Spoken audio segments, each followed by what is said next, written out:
the energy, the effort to be here on a Saturday. How many of you are from outside of Orlando or Florida? Wow, okay, welcome to our state.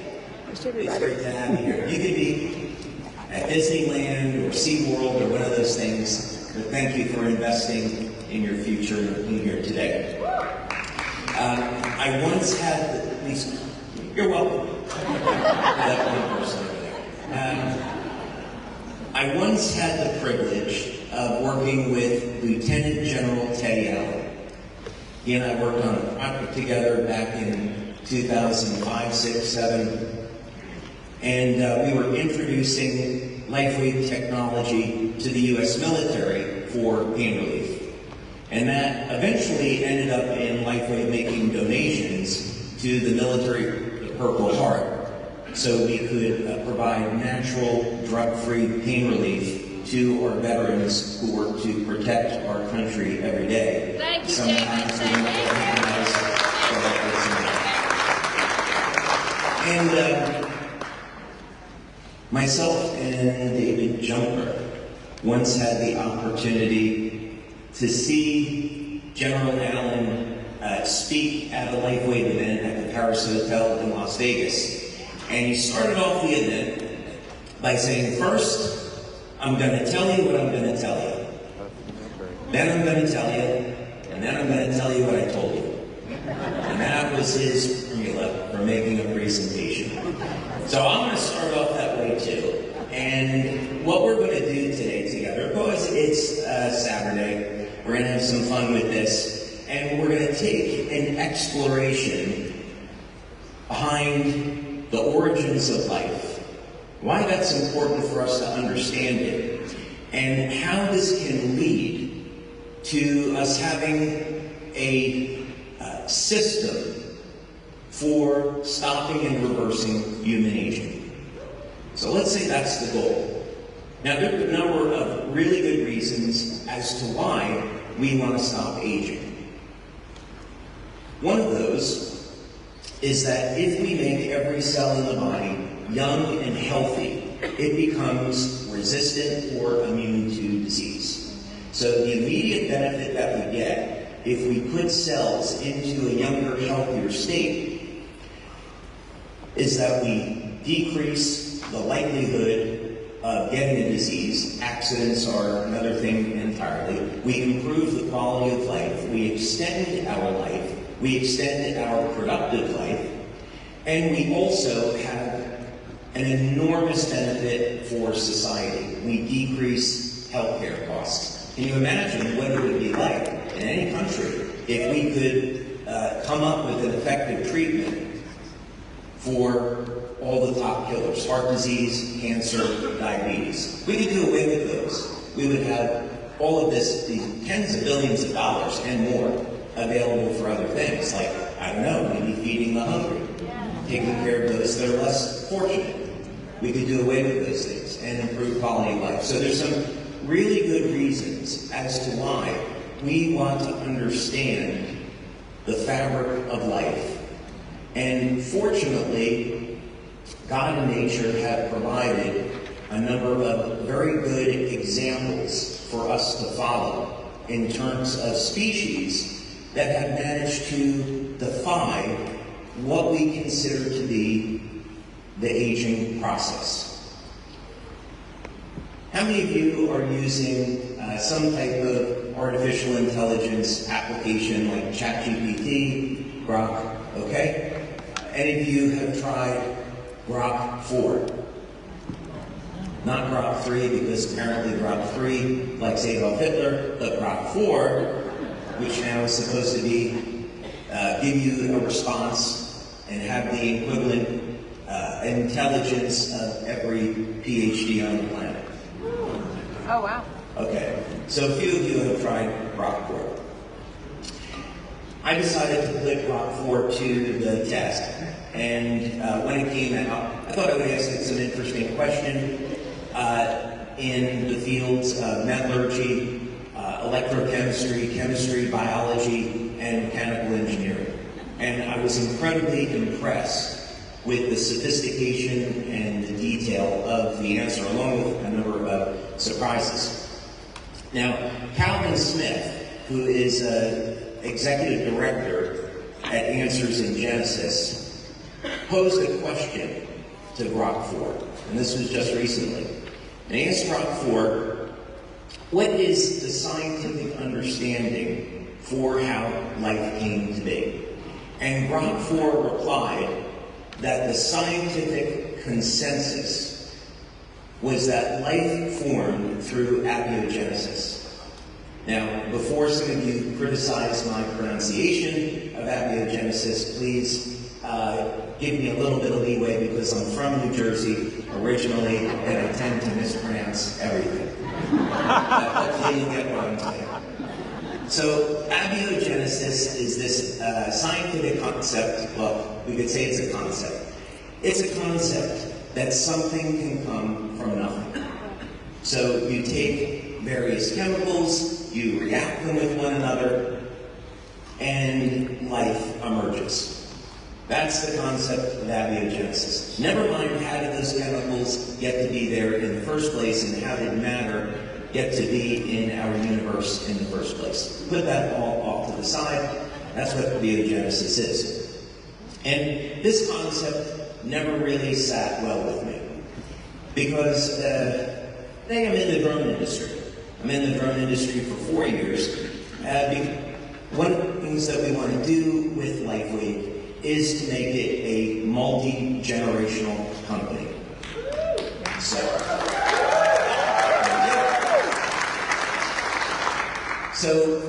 part of what we're doing to create new technology in industries well beyond health and wellness, so that when you someday wish to retire and do other things, you'll be able to pass your business that you worked hard to build off to your kids or whoever you want, and LifeWave will be around because we're thinking proactively today about what technology and what businesses are relevant 10, 20, 30 years from now.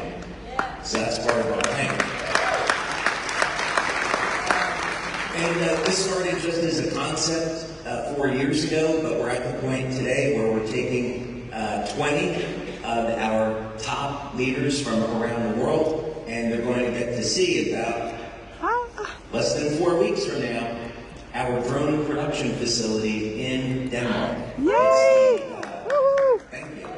It's Dr. Stacy and Brent will be there. Could you give Dr. Stacy and Brent a nice round of applause?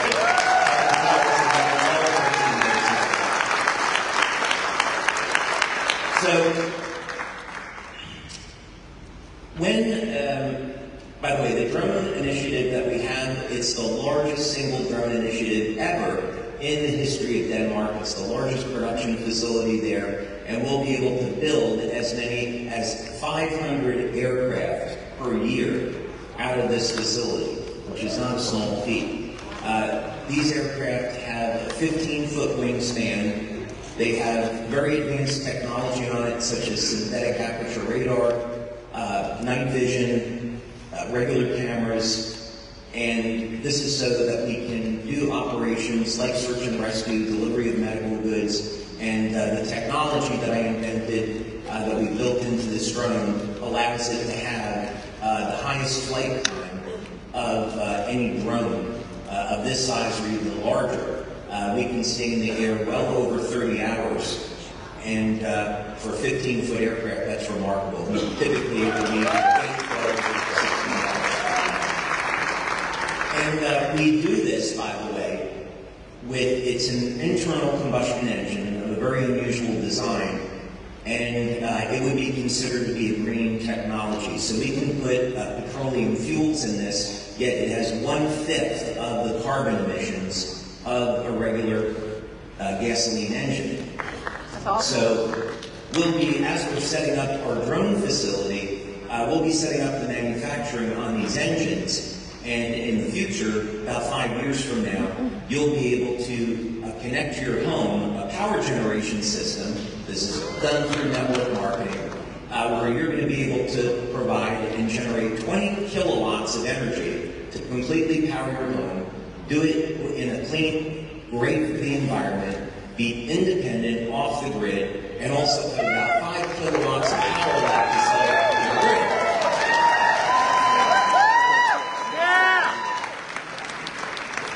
And if I sidetrack a little bit, let's come back. So on the drones, there are perhaps at least hundreds of parts that go into this. And very, very light and yet stronger than steel. And we need special technology to make that. We have to have machinists where we're in our shop. We're making these engines right from the ground up, from the raw materials. We need experts in electronics, aircraft design. We do something called computational fluid dynamics, which is, let's make sure that this plane can fly and it can do it efficiently and do it well.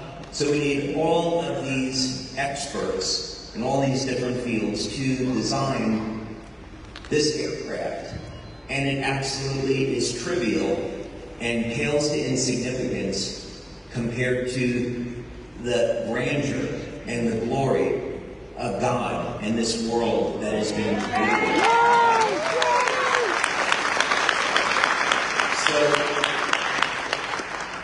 we go back to Rock 4. And Rock 4, the standard response is that life came from nothing, abiogenesis.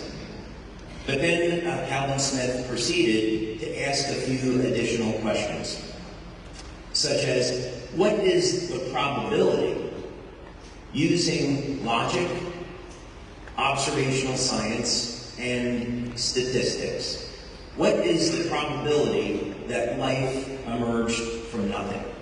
And Rock 4 came back and said the odds that life came from nothing is 1 times 10 to the 200th power. Wow.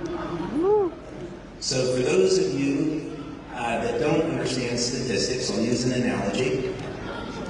The odds of, by the way, creating a genetic sequence with 1,000 nucleotides is 1 times 10 to the 600th power of probability. So then he asked Rock 4, if the Earth is truly 6.5 billion years old, was there enough time for life to emerge from nothing? And the answer is no. There's simply not enough time for this to happen.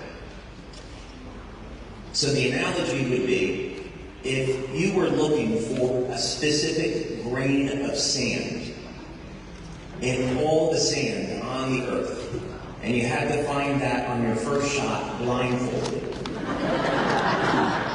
that is the analogy to likelihood that life formed by accident. So why am I bringing this up? The reason I'm bringing this up is because there's an argument here to be made, a very, very good argument, that intelligent design was involved in the creation of all life. And as a matter of fact, Calvin Smith got Rock 4 to admit that, which was interesting. So apparently these AIs can learn. So if AIs recognize that there is a God and Lord and Creator, maybe there is some hope for us.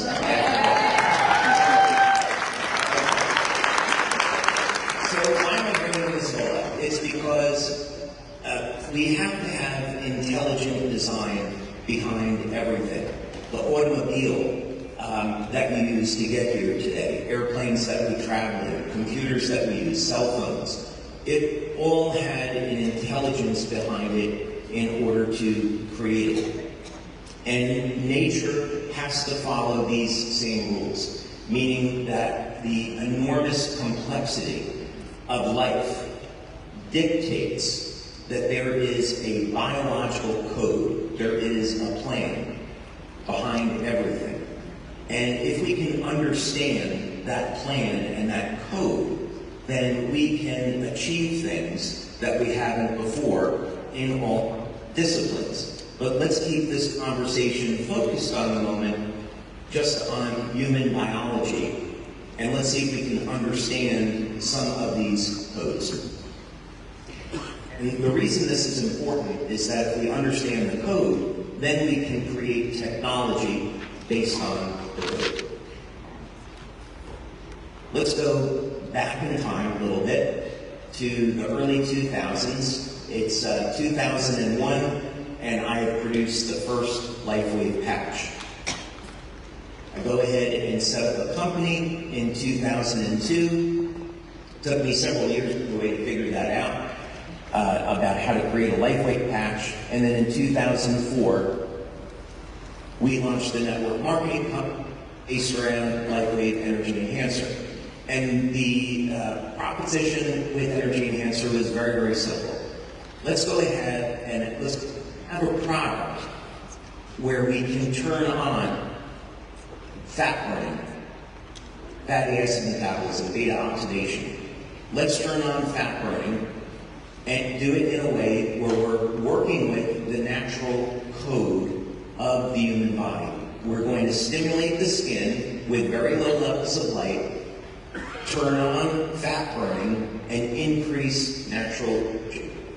That's the goal. So we have over 80 clinical studies today. We've done blood testing, urine testing, a whole variety of different bioelectrical testing to prove and substantiate that the mechanism of action of our products is true, and here are the health benefits, and it's safe.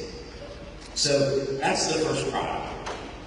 Now, if we were to, one of the questions that I often get asked are, what are some of the wavelengths of light that are coming off of the patch to do this?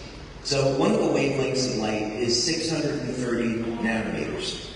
So why use that wavelength of light? It's because 630 nanometers turns on the mitochondria.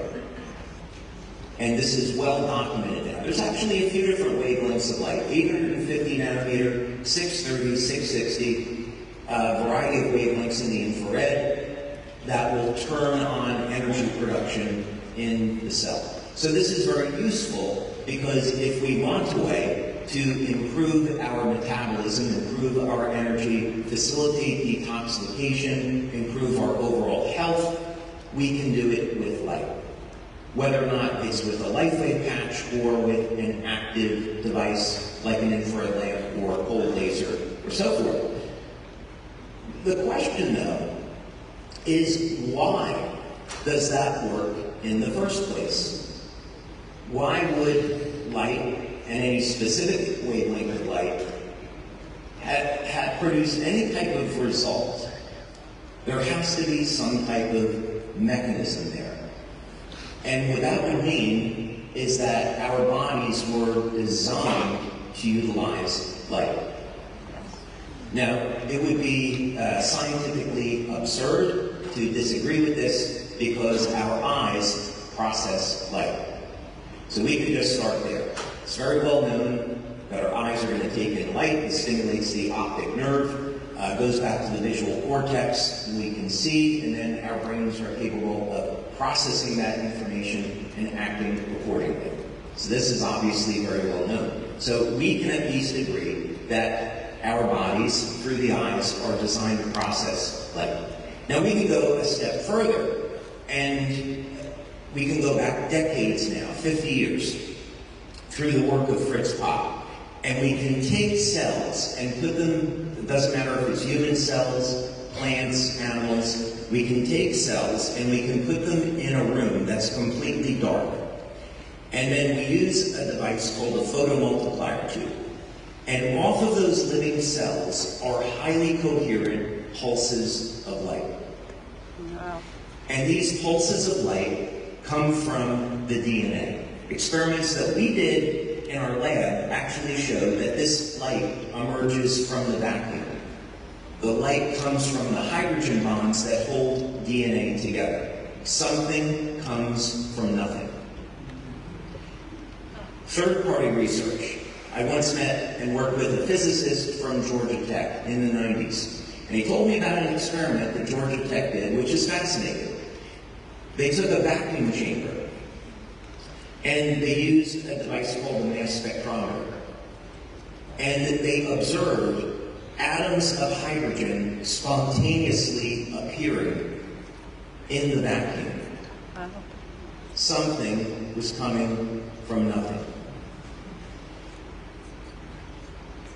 So how were our bodies designed and created? Why does light have an interaction? Well, in the case of 630 nanometer light, if we're interested in elevating fat burning and increasing energy naturally, you stimulate the skin with light.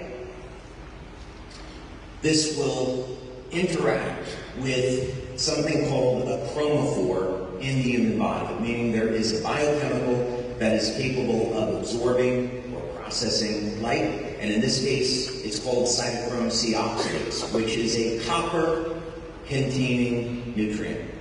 The cytochrome C oxidase is part of something we call the electron transport chain, which is a bucket brigade of electrons found in the mitochondria, which is the powerhouse of the cell. So, in other words, you're transferring the energy or creating a signal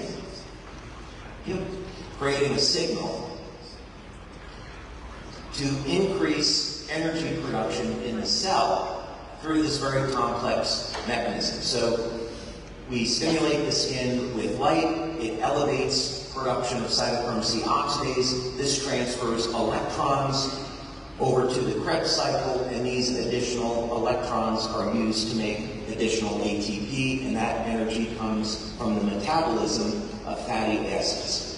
So this is how light is converted over into chemical energy. As was correctly observed by Robert Becker, the energetic systems in the body control the biochemistry. And this is information that the pharmaceutical companies absolutely hate. Because it means it gives us a principle to look at life in a very specific way. Now, by the way, there have been, I think, a number of medical advancements that are absolutely extraordinary. People can get heart surgery, eye surgery today. They can take antibiotics to prevent disease. So I certainly don't mean to say that nothing good has come out of modern medicine. That's not the case at all. But when we're looking at treatment of disease, or perhaps more importantly, prevention of disease, it means that we don't have to rely on pharmaceutical drugs. We don't have to rely on synthetics. We can look to nature, and we can look beyond the biochemistry, although the biochemistry is valuable, and we can use technology to maintain and support our health in some very valuable ways and decrease our risks. Now, it is important to say that, understand that the bioelectrical, biomagnetic systems in the body are controlling the biochemistry. We need the biochemistry there. So that means we have to have a healthy diet that's full of nutrition. We need to supplement where necessary. We should be exercising regularly and getting proper rest, drinking enough water, and managing our stress, among other things. How many of you love to exercise? I'm not seeing this is Sarah. You guys are doing pretty good over here. This is actually going to need some work. Okay, well, I'm going to do a little bit of a plug now for our conference coming up in October. But we have 2 clinical studies that are going on right now.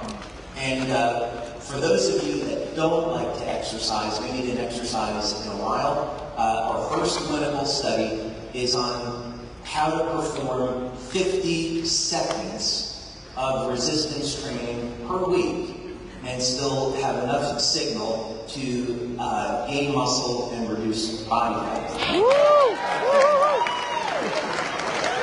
if you haven't exercised in a while, this is the way to get started, and then after that, you see what you did. We also have another study for those of you. How many of you absolutely love to get on a treadmill and do some sprints? All right. It's me and Janine. All right. That's it. Okay, we have another study that we're doing, which is 80 seconds of cardio per week, which is the equivalent of 90 minutes of jogging. Wow. So that's another study that I'm going to be talking about at conference. So please come to conference. By the way, when you come to conference, did you know that you're going to be seeing Elton John on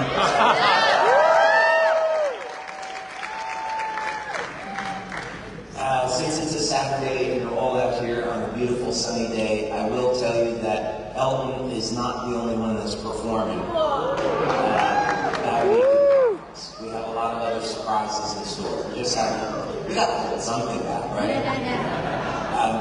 So there's going to be a lot of great reasons to come to the conference this year. Okay, so let's go back to that 630 nanometer light for a moment. Where did that number come from?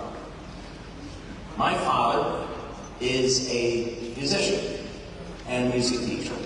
And his primary instrument is violin, although he's very, very good with piano, and mostly today he still plays piano at 96.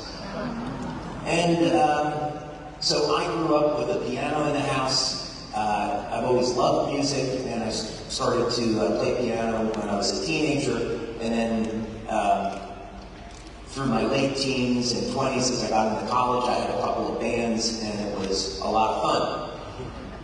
And in music, we look, of course, at the number of musical notes, the distance from one note to another, the musical tuning, and in current music, most instruments are tuned to 440 hertz. And 440 hertz is the note of A, the beginning of the musical scale. And I heard some chimes there, so thank you for the support. Now, but how was that 440 hertz derived?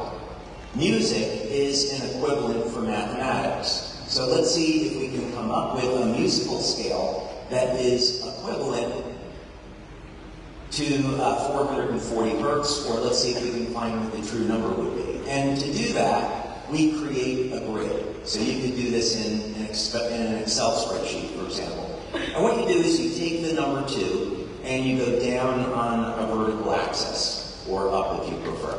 So let's call that the y-axis. And you take the number 2 and you continue to double it. So 2, 4, 8, 16, 32, 64, 108, and so forth. Now on the horizontal axis, we'll call that the x-axis, we take the number 3 and then we triple it. So we go 3, 9, 27, so forth. And then in each individual cell, we will multiply the number on the horizontal axis by the number on the vertical axis, and then we can populate that grid. So quite simply, what happens is that in each column now, you get a series of numbers, with one number being double of the previous. So for example, in one column you have 108, 264, 432, and so forth. 432, very close to 440. So as it turns out, the correct number to tune a musical instrument to is 432 hertz. Why am I talking to you about music? Is because if we take 432 hertz and now we convert that over into a wavelength. So we can take our frequency, and we know that the speed of light is constant, and then we're solving for wavelength. So wavelength equals frequency divided by the speed of light. That equals, as a harmonic, 630 nanometers. So your living cells that turn on energy production, the best source of energy is fat, at 630 nanometers is equivalent to 432 hertz. And that was derived mathematically. It wasn't an accident. That's amazing. Our living systems are based on a code. Now, let's go back to the objective here. Okay. So I tend to run on a little bit. So my kids tell me that all the time. So let's go back now to the objective. So if we are seeing codes show up in our own biology, and that's just simply one example. There are photons, specific photons of light, wavelengths of light, that control all of the biochemical systems in the body. So what that means is that if we're interested in stopping and reversing human aging, maybe one of the things that we can look at are what are some of the peptides in the body, which are very powerful signaling molecules. What are some peptides in the body that decrease with age, and could we restore those to natural levels? So one of the peptides is GHK-CA. And this was a peptide discovered by Dr. Lauren Lippert around 1970 or so, and he put in about 50 years worth of research into looking at how did this simple peptides, composed of 3 amino acids, glycine, histidine, and lysine, and it is a copper binding peptide, meaning that the electronic structure of GHK has a very high affinity for binding with copper. Biologically speaking, both GHK and GHK-Cu have biological activity. But the important part here is that this is a simple tripeptide, 3 amino acids, and the power behind copper peptide is in gene expression. So ultimately, if we look at how do our bodies change over time, it's because the library of information in our genes changes over time. The genes that are supposed to be on get turned off, and genes that are supposed to be off get turned on. And this change in gene expression over time is one of the mechanisms that we refer to when we're looking at how human beings and other species age. So one of the ways that we want to look at for helping to slow down or stop or reverse some of the signs of aging is to take a very powerful peptide like GHK, and which can control about 4,000 genes and raise those levels in a way that's safe and healthy. And you could do it through an injection of copper peptide, but why not do it with light if we can understand the code that the human body uses to turn on expression of GHK? Now we can have a method of stimulating the skin with light. This will signal the cell to make copper peptide, and now our copper peptide levels can go back up, provided that we have a healthy diet, we have copper in our diet, and so forth. And that's exactly what we did back in the early days of research on GHK-Cu, X39. We took a sample group of people, took a baseline measurement by blood and urine, and we were looking at copper peptide levels. We then applied the patch, and we went back and looked what the copper peptide levels were like 24 hours after, 7 days after, and we saw that copper peptide levels were going up. In as little as 24 hours, we married that to clinically relevant questionnaires along with urine tests, and we found that metabolism of amino acids was increasing with the use of X39. Protein synthesis was going up. So that means people could heal faster when using X39. We saw that people's sleep was improving from using X39. And what's interesting about that is that when you take copper peptide, it elevates GABA. GABA puts us in a relaxed state so people can sleep better, but GABA also has the other benefit that it increases production of something called BDNF, brain-derived neurotrophic factor, and that is a signaling molecule for stem cells in your brain.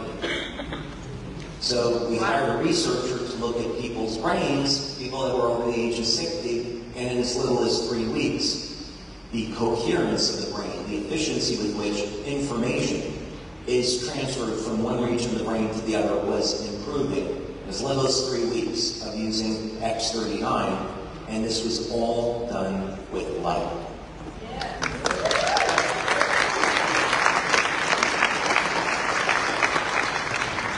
Before I talk about water, I'm going to have some water. Stacy?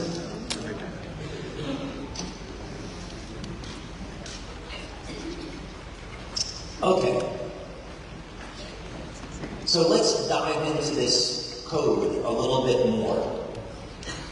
Because if we can turn on something as powerful as copper peptide, if you were to get an injection, most people don't want to get injections on a daily or weekly basis. But if you did, it would cost hundreds of dollars to get injections of copper peptide, and that's just simply not really fun. You can't take a pill to elevate copper peptide. It becomes toxic in the gut. So the least expensive way, the most convenient way to do it, is with our X39 patch. So we want to understand this ophthalmological code a little bit more, because if copper peptide can reset thousands of genes in the body to a more youthful state, then how could we reset 100% of the human genome? How could we stop aging completely? How could we get our cells to start acting like younger, healthier cells? How are we going to figure that out? Well, what we're going to do is go back to nature. And we're going to look and see, are there any examples in nature where these species defy aging? And then can we study these species, learn from them, figure out the control mechanism, and create technology to duplicate that so human beings can take advantage of it? Does that make sense? Yeah.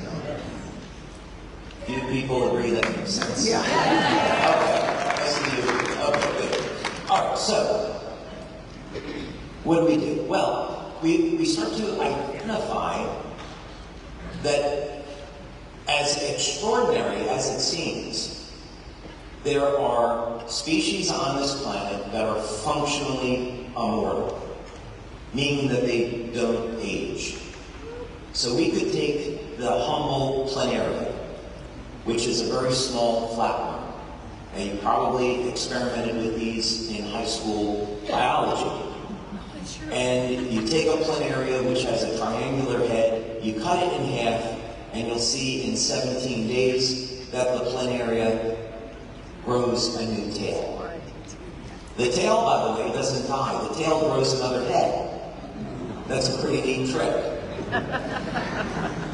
20% of the cells of a planaria are stem cells. Stem cells never age. The planaria is not very complex, but it has complete mastery and control over oxidative and inflammatory stress, so the DNA never becomes corrupted. The cells continue to divide. So as long as the planaria are kept healthy in an enclosed environment, they're given food, water, they don't get sick, the planaria will live in perpetuity. Hyperactinia is another species that we've studied.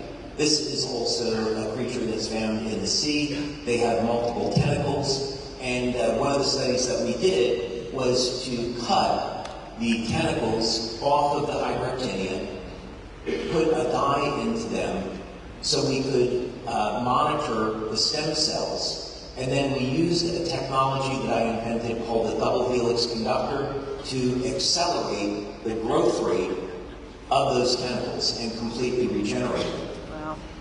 And the Hyperactinia, like the planaria, is not only capable of being functionally immortal, it also has complete control over its genome where it can regenerate lost limbs. Wow. The tardigrade is also functionally immortal, but the tardigrade is something that no other species does that I'm aware of, and that is you can take a tardigrade into outer space, remove all the water from its body, take it back to Earth, rehydrate it, and it comes back to life. That is a pretty neat trick. Wow.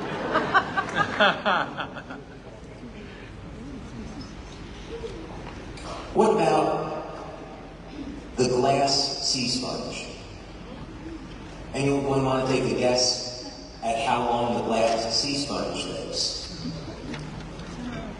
10,000 years. You cheated. It's 15,000, but you're close enough. Yeah, you've heard me say this too many times. 15,000 years. There are mollusks that have been found that are over 500 years old. Lobsters, which we study, have been found to be over 130 years old. And what's important about that is that the reasons why lobsters die is because they're either hunted by a predator, such as a human being, they become sick, or they outgrow their shell. So they have a biological speed limit, and that is the size of their shell. Otherwise, when we examine lobsters, what we find is that the tissue in lobsters don't age. As a matter of fact, lobsters get stronger as they age. So for Marvel movie fans or Marvel fans, lobsters are the Asgardians of Earth. Because Asgardians get stronger as they age, like Thor, and so lobsters pull off the same trick. So, I love lobsters, and wanted to take a look at how they were doing this. We studied ants, lobsters, planaria, hydractinium, and lobsters, I thought, okay, they're relatively complex compared to something like a planaria, so maybe it will be easier to transplant how they're doing this over to human beings. So let's go ahead and look and see if we can find how lobsters are doing it. So then the challenge becomes, I don't want to spend the next 20 years investigating lobsters to try to figure this out. Where would be a place to start? So I went back to the Bible, and I did a regular Bible study just so I could be a better human being. And in the Bible, in the story of Noah, after the flood, God now instructs Noah that human beings can eat pretty much anything. Now we can eat animals. Apparently we were vegetarians before. Now we can eat animals, but don't eat the blood, because that's where the life is. So, you ask the question, is it possible there's something in blood that we haven't discovered before? And is there a reason why we shouldn't be consuming animal blood? So let's take a look at that. So that's where I started. I went to a library and see if I could find spectrophotometry data on lobsters. We already know that light controls the biochemistry. Now, if you ask the biochemists, which I did, about why do lobsters never age, what they'll tell you is because lobsters produce an infinite amount of telomerase. So telomerase is an enzyme that regenerates the telomeres on the end of our cells, and telomere rods control the number of times the cells can divide. So one of the features of lobsters is that biochemically, they produce an infinite amount of telomerase. The telomeres never shorten, so their cells can divide an infinite number of times. But how does that happen exactly if we believe that there is a mechanism of light behind this? So my hypothesis was that we could find this answer in blood. So I was able to get spectrophotometry data on the lobsters. I looked at it, and two of the wavelengths that immediately popped out from cross-sectional analysis of lobster blood was 550 nanometers and 710 nanometers. So actually on the upper end, it was a range between 700 and 710. 550 on the other end. Now, I was expecting to see a third wavelength of light, because if you remember, we had based experiments on regeneration around 432 hertz and 630 nanometers. So I had suspected that 630 nanometers would show up, but it didn't. So I made an educated guess and said, what if 630 nanometer light is somewhere in the lobster, but not in the blood? Let's use that as a hypothesis, and we began to do experiments. We made up light panels with 550, 630, and 700 or 710 nanometer light. We began to treat things with it, and we began to see a biological effect. I then converted those wavelengths of light over into frequencies. So as you recall, 630 is equal to 432. 550 is equal to about 378 hertz. And 710 nanometers is equal to about 486 hertz. So I plugged that into what we call a tone generator, and I created music around monster blood. Wow. When we do that, it creates something where the sound is rotating. When you play those three notes together, it sounds like the sound is rotating. If you ever saw a movie from like the 1950s with UFOs and they're making this weird sound, it sounds exactly like that. Wow. So okay, there's something going on here. And specifically, there is a slight enharmonic to these frequencies. And as a result, energy is implanted into matter. And we use this information, can't tell you specifically how we did it, but we use this information to create specific types of metal oxides that never existed before. And we validated that with mass spectrometry. And we've given these as gifts, by the way, to our leaders, these coins that are made from materials that never existed before. And we may do that again in the future, by the way. I don't know. We'll have to see. But what this means is that by using this technique, we can insert energy into biochemical systems. And that's important because if we go back to the LifeWave Energy Enhancer patch, what it is doing is stimulating the skin with light to increase energy. And when we increase energy in the cell, increase fat burning, we get the cells to behave like younger, healthier cells. So, using these wavelengths of light, we started to, I created another hypothesis, which was we want to deliver this light inside of the body. LifeWave patches stimulate the skin with light. What if we could get that light to go inside of the body and go everywhere? And water is everywhere in our body. So it would make sense that water would be a delivery system for light. How would we do that? So the early experiments were to take water and disassociate it into hydrogen and oxygen, add energy into the system, use a platinum metal catalyst to convert it back into water, but now we've inserted photons into the hydrogen-oxygen bonds and created these coherent domains where photons of light get trapped. What that means in simple terms is we can take water, process it with light, and now when you drink this water, the light gets released inside of your body. And these results are measurable. We've done 6 clinical studies now on over 250 people.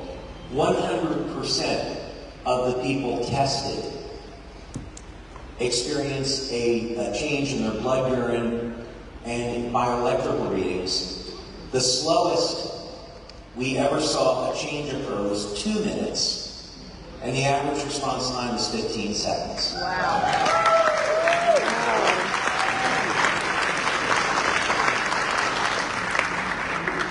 So what I've just described to you is our X2O system.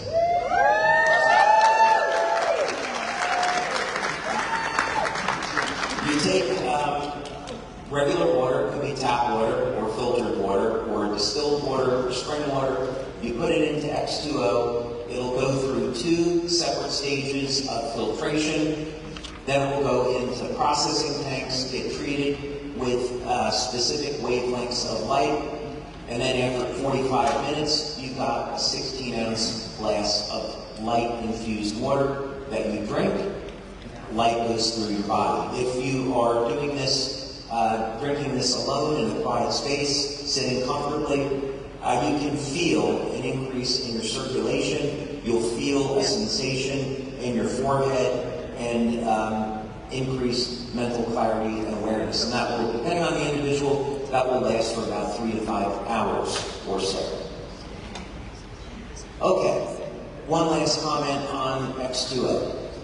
I want to go back to the Bible one more time, and because there's one other thing that we can look towards in this search for stopping and reversing human aging. And that would be in the original story of the Garden of Eden. So I would describe myself as a Bible-believing Christian. And what that means is I believe that the Bible is the inspired Word of God, each word is sacred, and that the stories that we read in the Bible are true. Whether or not you believe that for this purpose of this discussion is irrelevant. That's up to you, that's your personal business. I'm not going to try to preach to you.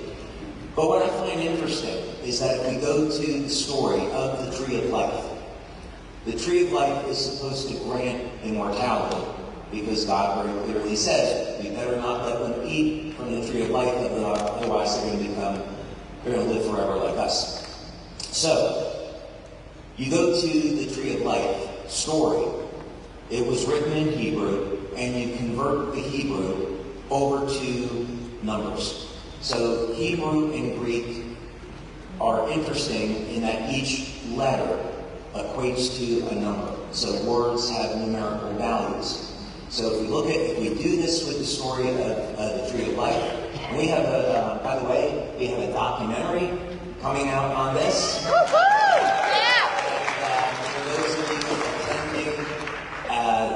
The October event, you're going to get a chance, our leaders are going to get a chance to walk down a red carpet, and we're going to give all of you the opportunity to see this documentary. Very blessed about the team that came together with this. Special shout out to Benny Casey and Nikki Willis, who made all of this happen. So, story of the truth. So, the documentary gets into some of these codes that are in the Bible and how we find these codes in living systems and the implication that this has on being able to create technology to mimic living systems that don't age and apply that to human beings. So the story of the Tree of Life is interesting because the Tree of Life in that numerical sequence is the number 528. And 528 hertz, we can convert over to 385 nanometers, and 385 nanometers is a wavelength of light that turns on telomerase production in living cells.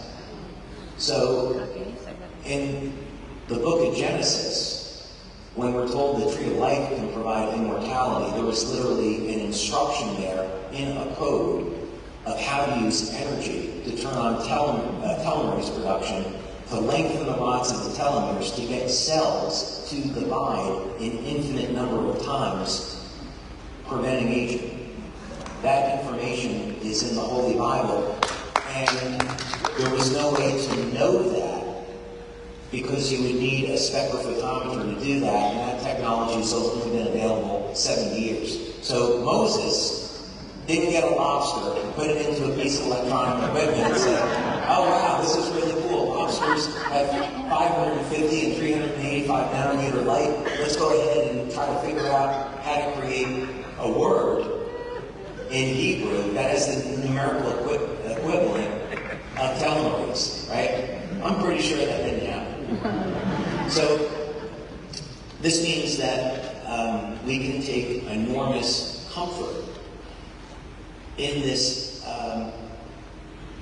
concept, enormous comfort that the Bible is a source of truth, nature is a source of truth, and we can go back to nature to look for solutions.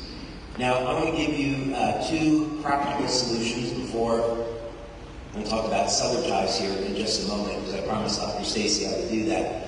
I'll give you two practical ways that we can look to nature for solutions. I had the privilege of working with a medical doctor in Rome on a project where we were taking women that had breast cancer. Now, my mom died of breast cancer when I was 25 years old.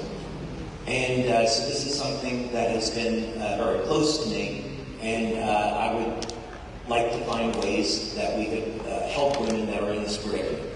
So we were working with this doctor in Rome, who's an oncologist, and he was looking for natural solutions. So one of the things that we did was we took women that had gone through chemotherapy and radiation, and we gave them energy patches, and we found that they recovered from the chemotherapy much more quickly than if not having the energy patches. So we were talking about doing further studies together, and we were having lunch one day, and he was telling me about a clinical study that he did with olive oil. Now, this is a very special type of olive oil. You can make this yourself if you have the right equipment. You get organic olives with the seed, and you press them in an environment without oxygen. It's called the supercritical process, and it's something very standard in the nutritional industry. And there is a compound in olive seeds that kills cancer cells. And the olive oil carries that compound into the cell to kill the cancer cell. The two of them work together. So olive oil is extraordinary as a natural food because it acts like it's a natural Ozempic. It will help our bodies lose weight. It lowers cholesterol. It's a very powerful anti-inflammatory. But the olive seed has nutrition that, much like apricot kernels, but a different mechanism, that are capable of treating cancer. So in his study that he did, he took people and he gave them this freshly pressed olive oil with the extracts from the seed. 85% of the people that took this that were in stage 4 cancer were able to go into complete remission and be cancer free. So nature has these incredible answers. Now, let's see, we've got a number of men here today, right? Yeah. Number of men. Please stand up a little bit. All right, guys, I'm going to give you some advice tonight. I'm going to give you some dietary advice. When you go out to dinner tonight, order oysters as the appetizer. Oysters contain zinc and selenium. It's going to help to support your testosterone levels. Now, the next thing I want you to do is order some red meat, have a nice steak that has protein, saturated fat. It's going to support your cholesterol levels and your hormone production. But on top of your steak, get some freshly sliced truffles. And see, one of the miracles of nature is that if we see the activity of truffle pigs, they're hunting for truffles. And it's not because they want to help human beings find this delicacy. It's because the truffles contain human androgens. They contain testosterone, DHEA, androstenedione, and by inhaling the scent of the truffle, it's a process called olfaction, we can elevate our own testosterone levels. So guys, if you want to have a good time tonight, get some truffles that are natural boost testosterone. We came out with a product, by the way, a couple of years ago that was based on this principle, and unfortunately the FDA changed the way that they were looking at products like this. We had it classified as an essential oil, and we had to take that product off the market. And it was based on this idea that we could have natural compounds like truffles, pine pollen that you inhale. And it will, if you took, let's say, an herb like Tomcat Ali will give men a mild increase in testosterone. This was doubling and even tripling men's testosterone levels. So it's extraordinarily effective and completely natural. So this is all to say that when we're looking at solutions to how to maintain and improve our health, we should look to nature first. I'm not a medical doctor, I'm not giving you medical advice, but look to nature first. Look to support your health through a solid diet, exercise, proper nutrition, sleep, hydration, and using the master mechanism, which is light, to improve your health. It's a simple, easy to use, inexpensive tool that we all have access to. Now, when we're using light to control the biochemistry, we have to have the biochemistry there. And unfortunately today, our food supply is corrupted. So we came out with Celergise. And the idea behind this is that, thank you. The idea behind this is that regardless of which patch you're going to use, it could be the glutathione patch, X39, X49, Eon, this contains all of the nutrition that you need to support the activity of our patches. So, for example, we have N-acetylcysteine. N-acetylcysteine supports our body's levels of glutathione. So if you are a vegan or vegetarian, you may not be getting enough cysteine in your diet, and then you can get this from Celergise. Another example is glycine. Glycine, by the way, by itself has been shown to increase the lifespan of mammals by 24%. So glycine, as an amino acid, is found in not only glutathione but also copper peptide. And we included some additional nutrients like citrulline. Citrulline as an amino acid is a precursor to nitric oxide. And nitric oxide is going to improve blood flow. It acts like a hormone in the body, and it supports the delivery of all these other nutrients. And so most people that take Celergise are going to feel it start working immediately and for a number of hours afterwards. And part of that is because of the citrulline. We've also included minerals like zinc and selenium because these help with the conversion of amino acids over into glutathione. Copper, of course, because we have X39 and X49, which are GHK and AHK, copper-binding peptides, so we need the copper there. And most people are deficient in potassium. It's been estimated that maybe as much as 98% of the population has a potassium deficiency. So we put in 500 milligrams of potassium citrate to make sure that we were getting enough potassium. That also, by the way, improves the function of the patches because the patches are dependent on electrolytes in the body as for conduction. So to get a signal to go through the nervous system, we need electrolytes, and that would be things like potassium and magnesium. So we've included that in Celergise. And I think with that, I might like to invite Dr. Stacey up on stage. So it's not just me talking, and we can have a little bit of a dialogue and answer some questions.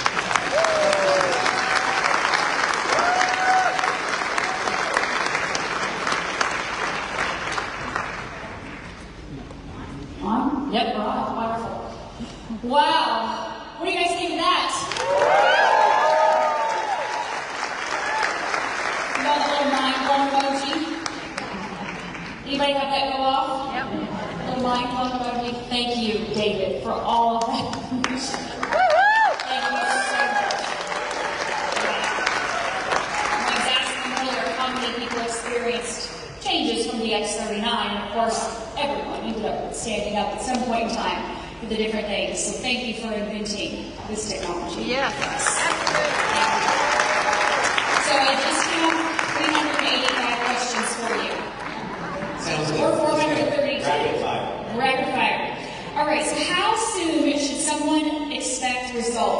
patching?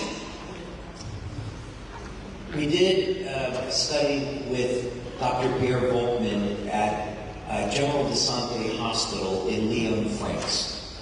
And beautiful place, right? And so the study was to look at patching people that were in pain. And in the initial preliminary review of this, I did a presentation in the hospital in front of a group of medical doctors, and they gave me 32 patients, and all 32 got relief of pain after patching. And typically the response is about 2 or 3 minutes. I've patched thousands of people over the last 20 years, and you have people that respond in as little as 10, 15 seconds. So with IceWave, or perhaps X39 and Eon, a really simple protocol is to place X39 behind the neck and then Eon at the point of pain. And don't be surprised if people get immediate pain relief. It's very important to ask the person on a scale of 0 to 10, what is their pain level at, then you patch them, and then progressively they'll come down in pain. The other thing I should say is that when we've done studies with infrared cameras, you can see after about 20 minutes, the inflammation in the body has come down dramatically. Some of this also can be amplified with hydration. So most people are dehydrated, you give them water that supports the effect, and supplements for potassium and magnesium can also help reduce a person's pain. But patches by themselves, they can work as quick as seconds, 2-3 minutes. People have gone 50 to 100% relief of pain. Wow, is that incredible? I mean, you had results with IceWave in seconds or minutes. Eon? Yes. And X39, we're the 100 people. Right away, you felt something. Thank you. So obviously, one of my questions was, can the patches be combined for enhanced results? And obviously, they can. So now that you have Cellergize, do you feel like that's going to increase people's effectiveness of their patches by giving them that foundation? Yeah, no question about it, because it always depends on the individual. What type of diet do they have? Age, hydration, are they using any pharmaceutical drugs? Are they smoking?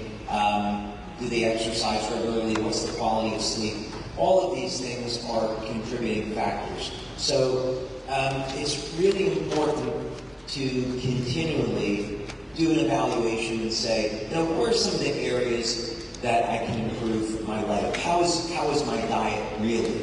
And am I committed to an exercise program? Am I getting proper rest? Am I sleeping in regular cycles? It's good to do those evaluations and then look at where can we improve. So one of the big problem areas, of course, is going to be on diet. It's very difficult to get a few milligrams of copper into the diet unless you're consuming liver every day, right? That would be one way to do it. And then even then, liver is not good to have every day because it's too high in iron, and that causes a lot of oxidative stress in the body. So supplementation is pretty much the best way to do it. So this is to say that a product like Cellergize helps to fill in a lot of the gaps that people might have and improve their overall experience. Absolutely. Fantastic. So everybody wants to know about the time they should wear the patches, the length of time. So would 24 hours make the patch work more effective? You just keep it on? What's the timeline look like for that? So that was a question that I was asking back in the early development of this. And fortunately, today we have thousands of studies, thousands of published studies on light therapy. So there's a tremendous amount of information that we can pull from. And one of the things is attenuation. And that means is if we take an active light source and stimulate the skin, if we continue to stimulate the skin, the body eventually will stop responding. That could be 6 minutes, 20 minutes, what have you. So the body will accommodate or attenuate to the stimulation. So the same is true with the patches. The patches stimulate the skin with very, very low levels of light, and what we found in our studies is that if you have people wear them for 12 hours on and 12 hours off, the body doesn't adapt or accommodate to it. So we recommend people apply the patch, let's say X39, apply it in the morning, remove it at night. If you happen to leave the patch on by accident, which happens, just skip a day and then come back again the following day. Okay, that makes sense. Thank you. The other question I get a lot is on specific locations. Someone says, I have this condition or this issue or this injury. Is there a benefit to putting the patch on that location? Let's say it's not pain related, it's something else. Or does the placement matter? Or could you talk a little bit about the actual points that are in the instruction booklets, those acupuncture points? Do those make an impact greater than, say, just somewhere randomly on the body? So that's one of those, it depends. The majority of time, placing, let's say, X39 or Eon or glutathione behind the neck, below the belly button, the majority of time you're going to get a systemic effect. And we know this because we test blood and urine. I don't have that job, thank goodness. I pass that on to other people to do that because I don't really want to handle blood and urine. But nevertheless, these are studies that we do. So what we find is that regardless of placing the patch behind the neck or below the belly button, we see increases in copper peptide or increases in glutathione, regardless of the placement of the patch. So, most of you can simply apply the patch where it shows in the instructions. Now, in a number of cases, what we have found is that applying it to a specific location can have a number of very interesting benefits. Are any of you here with, let's say, your knee, bone on bone, or had a loss of cartilage? And then did any of you go to an orthopedic surgeon and have them tell you that you needed surgery or there's nothing you can do? Okay. It's actually not true. No disrespect to orthopedic surgeons, because biologically speaking, that cartilage got there somehow. And so now it's been known that stem cell injections, you can inject them into the knee and regrow cartilage. But you can use signaling molecules like vitamin C and have the raw material of collagen, and this will help to support growth of new cartilage in the knee. Glutathione is another trigger. So what we found, now if you have bone on bone or you've got loss of cartilage in your joints, why aren't you healing? And the answer to this goes back to very basic stem cell science, which is when you're in a chronic state of inflammation, the inflammatory cytokines provide a signal where the stem cells are attracted to that injury. But if your body is not controlling the inflammation, when the stem cells get to the injury site, they're killed off by those same inflammatory cytokines. So what we found was that if you applied an Eon patch to the inside of the knee to help manage the inflammation, and a glutathione patch to the outside of the knee to cause a signal to repair the cartilage, and you took collagen protein, so you had the raw materials, you could regrow cartilage in as little as 30 days. And we've seen this happen over and over again, even people that are Did you all write that down? Right as fast as I Can you say can. that one more time? Which patch is taken? We're not making any medical claims, so I think what I would say is, for your health, place the Eon patch on the inside of the knee, the glutathione patch on the outside, X39 if you care to on the back of the neck. If you want to take, in addition, a mild amount of vitamin C, let's say 1,000 milligrams a day, and collagen protein, let's say a type 1, type 3 collagen protein, that's going to provide the raw materials, the amino acids that your body needs to make the cartilage. Wow. Thank you for that. Now, what about X39 using the conjunction? You just mentioned stem cell injections. Can you use X39 if you've had stem cell injections, or in conjunction, will that have any impact at all? We don't know the answer to that today, but we're speaking with a very prominent stem cell scientist right here in Florida, and we have a study proposal. We're trying to navigate the FDA issue. So basically what we want to do is take people that are veterans, firefighters, who have served this country but don't have the finances. There's an organization here in Florida to facilitate donations to these individuals so they can get stem cell injections without having to pay for them. And so this doctor that we're working with, she's done some really extraordinary things. For example, I spoke with a fireman that was at 9/11 who got asbestos into his lungs. And he was able to inhale mesenchymal stem cells, and he regained complete functionality of his lungs. Wow. After a few months. So that's what we want to do now. The asbestos is still there, by the way, so this has to be an ongoing treatment, but he regained his life. So what we want to do is basically say, okay, can we apply X39 before the stem cell therapy starts, improve the person's health so that when they get an injection of stem cells, they have a better outcome. So hopefully by next October, we'll know the answer to that and I can present that at conference. Wow, thank you. So let's go on the opposite end of that a little bit. There's a lot of conversation out there about cancer stem cells.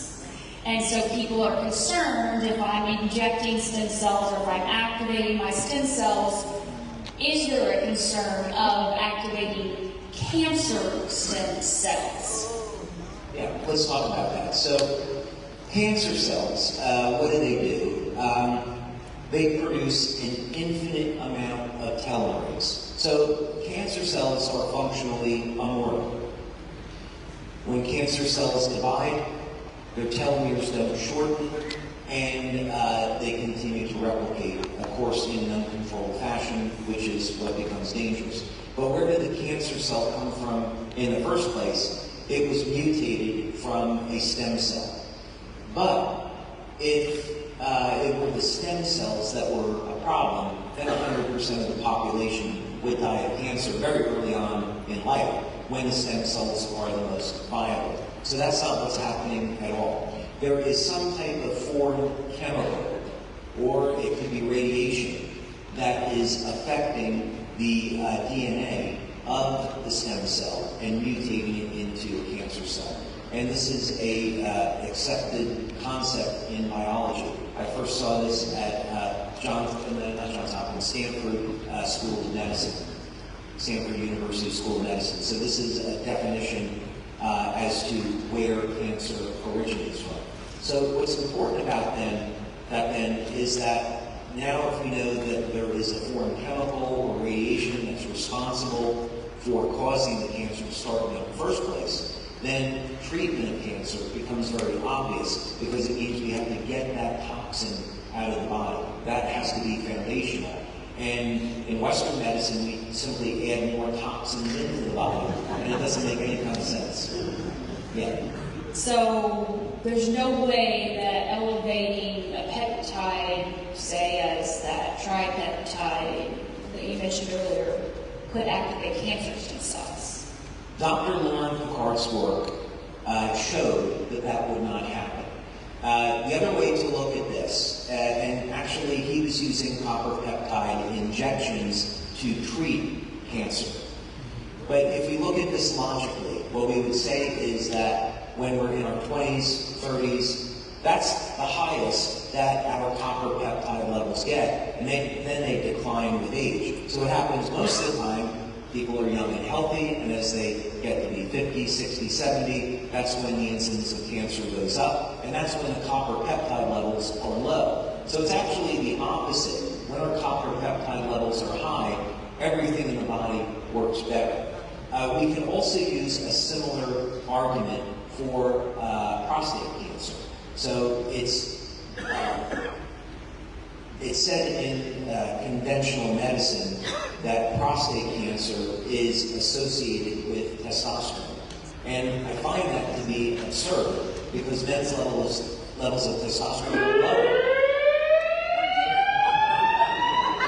Oh, shit, I said something else. You guys want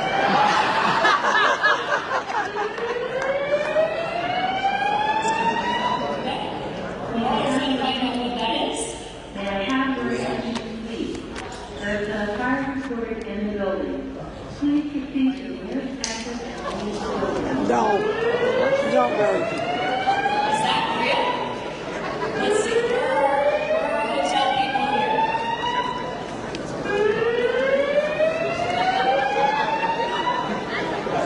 Okay, so hang on. Mark says he's got to go check this real quick with the hotel staff. So, long story short, is I had dinner with Abe Morgenthau from Harvard University, and he specializes in this area. He turned the siren off just when I'm about to talk about the cure for prostate cancer. But the long story is, in his clinical practice as a medical doctor, he doesn't find any association between testosterone and prostate cancer, although